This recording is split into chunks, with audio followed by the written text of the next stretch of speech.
Hello and welcome in to our preview and prediction for Kentucky's road trip to our neck of the woods. Well, at least two of the three of us. Nashville to face Vanderbilt. You can catch that one 7:30 Central on the SEC Network.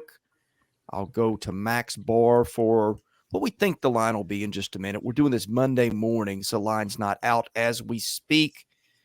Kentucky coming off a home loss. Vanderbilt coming off its first win of the season in conference play. This matchup kind of interesting because Kentucky's in an interesting spot. Vanderbilt maybe with a little confidence, and also Vanderbilt has won this game the last two times these teams played at the end of last year. One in Lexington, one in the SEC tournament that Blake and I watched courtside. Max, I know we've got some idea of what the lines might be based on Ken Palm and Bart Torvik. What would that be? Yeah, so I've got this line set at Kentucky minus 9.5. I think we're going to see anywhere from a 3 to 4 possession spread here. Something floating within a point or two of 10 is what I have. This video brought to you by BetOnline. It's playoff time. The usual suspects are heading to Vegas for the championship. Our partner BetOnline is your number one source for football odds, stats, trends, and lines, with everything from point spreads to hundreds of bets on everything from the coin toss to the color of Gatorade. BetOnline is the number one source for your championship wagering. Head to BetOnline today and get in on all the action. BetOnline, the game starts here. Well, we mentioned Vanderbilt has won the last two meetings. Now, last year's team that beat Kentucky was much better than this year's. Kentucky's team, I don't know if it's better, but I think it's probably more talented than the team last year. But we got some interesting things. We got the injury dynamic. We've got what would have been a home court advantage in past years. I think Kentucky's going to have more people in that building than Vanderbilt will this week, which has started to happen more. I think one reason, I'll just throw this is a little inside baseball here. I think that one thing Vanderbilt was able to do in the past was scout Kentucky really well. But the guy that did a lot of that work, I think, is Adam Mazzari, and he is now at Cal on the staff there instead of at Vanderbilt where he was a year ago. Those are just a couple of little things to maybe keep in mind when we're looking at this game. Max, what else have you got there of interest as we break this one down? Yeah, well, before we get into it, if we just want to talk injuries here real quick for Kentucky, we've got a bunch of them. So DJ Wagner with the ankle is day to day. He wasn't able to fully practice before their last game, but he was able to participate in shoot around, so he's inching closer. Trey Mitchell is dealing with a back injury. He came out after the game and said that he's had to do a bunch of extra rehab and therapy. Every time he goes to the bench, he has a heating pad on his back. We've kind of seen his efficiency numbers drop the past few games, and I have to think it's because he's dealing with some back issues. Also, Justin Edwards is dealing with a leg injury. I think it's a quad or a knee. I think it's a quad.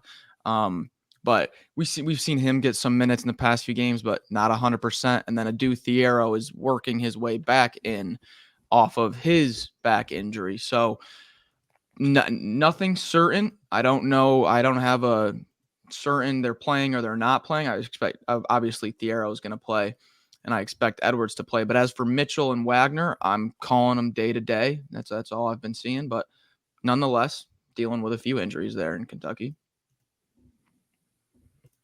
Yeah, they are. I think they're still considerably better than Vanderbilt based on the results to this point.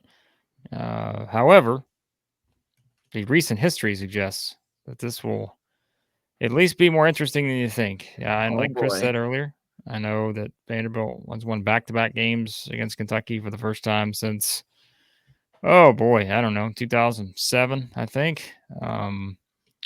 But if you kind of go beyond that, Kentucky won at Vanderbilt. Was it they won last year by 16.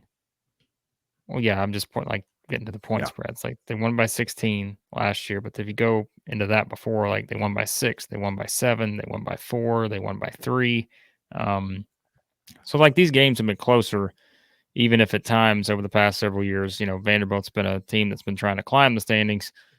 They've somehow managed to at least make these games interesting, and they have for a while when you really sort of look at, the past 4, 5, 6 years, something like that. So, yeah, this has been an interesting series recently, whereas, Kentucky kind of owned it for a while. But so who knows? I mean, it's maybe that just play into that. And like you said, if the spread's under 10, then logistically, like, it doesn't make a lot of sense just based on the fact that you got a 6-15 team going up against a 15-6 team. But it's SEC play on the road, and strange things happen. And I would think that Jerry Stackhouse will have a game plan that at least, gives Vanderbilt a chance to exploit some of those defensive weaknesses for Kentucky. Yeah, look, you have to really have just one of those nights for Vanderbilt to win this game. But let me outline the scenario, and that's what we try to do here. We try to tell you what are the edges of possibility. And so we may bounce from one place to the other place. But let me give you the improbable way that Vanderbilt wins this game or keeps it close. I'm looking at tempo because, you're seeing South Carolina do this right now. They just gum you up. And Kentucky offense, 18th fastest in the country. Now, this is kind of interesting. Teams are getting points and shots pretty quickly against Vanderbilt. 20th fastest tempo in the country when Vanderbilt is playing defense.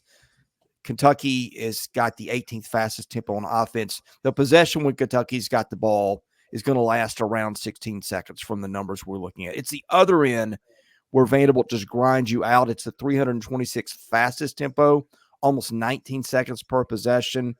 We've talked about Kentucky's defense. I won't bore you with that. If you watch your other videos, you know your thoughts there. I think it is going to be if Vanderbilt's got a shot in this one, it's going to be grinding out the possession, maybe waiting for a Kentucky defensive lapse. Vanderbilt's guards, Ezra Mannion and Tyron Lawrence, are the strength of that team. They lit Kentucky up a year ago. Again, I think it is a very low probability scenario, but if this game takes a turn that you're not expecting, Max, I think that's it. No, I think this game is got a few little storylines to it. I mean, if you look at this Kentucky defense, Onyenso has been incredible, right? What does he have? 12 blocks in his last 2 games. I think he had 3 the game before that. Call it 15 blocks in 3 games is nuts.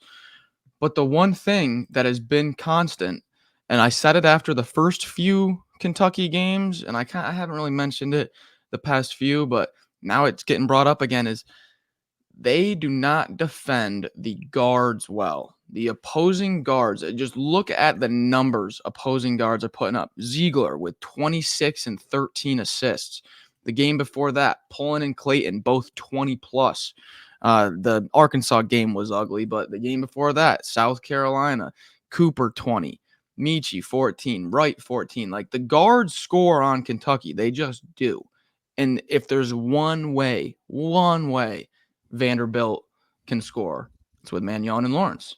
So you're seeing a consistent weakness of this Kentucky defense kind of play right into the only way Vandy has a shot in this one. So that's sneaky, but you also have a Kentucky team that is not going to be taking any game lightly right now with their last week that they just came off of. So they're going to be playing their hearts out, trying to bounce back here before the Gonzaga game. So I see some paths that Vandy can have some success with the way Kentucky defends, but I don't know if the spot's going to allow it with how hard Kentucky's probably going to come out.